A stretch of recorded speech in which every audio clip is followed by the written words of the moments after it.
Foreplay. Foreplay, brothers. Foreplay. You realize when there's foreplay, it's so important for the woman because physiologically it does something to her down there. It makes her moist down there. It reheats the oven. No, seriously.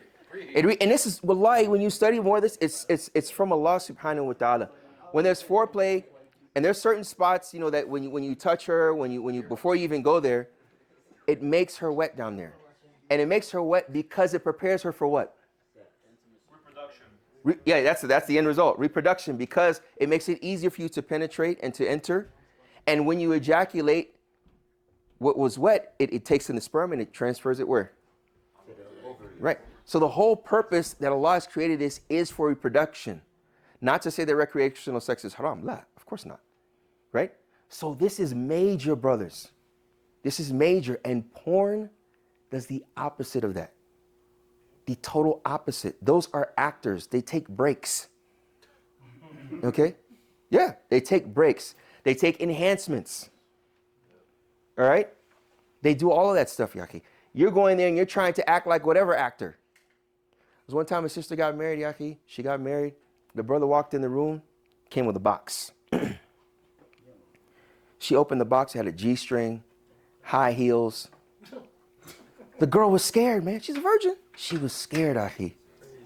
She was scared. Like she was, what was that? Innocent. Ghafilat, muhsinat, ghafilat. Ya akhi. Because you over there, you want some Barbie, like whatever you're seeing in the street, in the gym, whatever. How many young boys say, I'm getting married now, mashallah. I said, what you mean, Ahi? He said, you know, mashallah. I said, you better be careful. The first night, talk to her. Be gentle. She wants to feel safe. The Prophet ﷺ is telling him, don't approach her like an animal. Don't just get yours off and then you're done. What did he say? He said, the Prophet literally said that. He said, when you get yours off, he didn't say get yours off, but when you have sex and you ejaculate, go back and make wudu and go again. This is very important. This is very important. We have to please our wives, ya akhi. It's not just about us pleasing ourselves. Is that the same riwayah that talks about getting the reward from pleasing her? Or is it different about... No, it's a different one, yeah. Let's see. Ariel. If a husband calls his wife to his bed and she refuses, and he spends the night angry with her, the angels curse her until morning.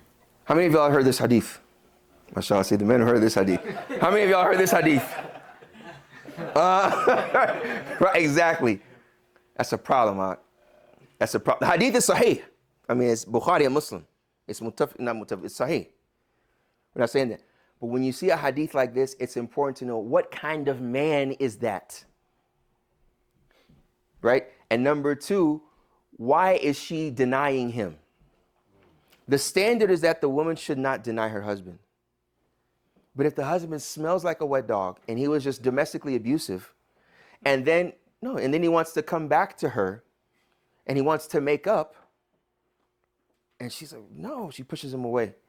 The Prophet ﷺ said, better get on my face. Yarhamukallah. See? So it's important that this hadith is contextualized, as all of them, but we shouldn't weaponize this hadith, ya akhi. Shouldn't weaponize this hadith. And this hadith, as well as all the hadith, are very important because it is speaking to, you have to remember this, it is speaking to the nature of the woman and the man. The nature of the woman and the man.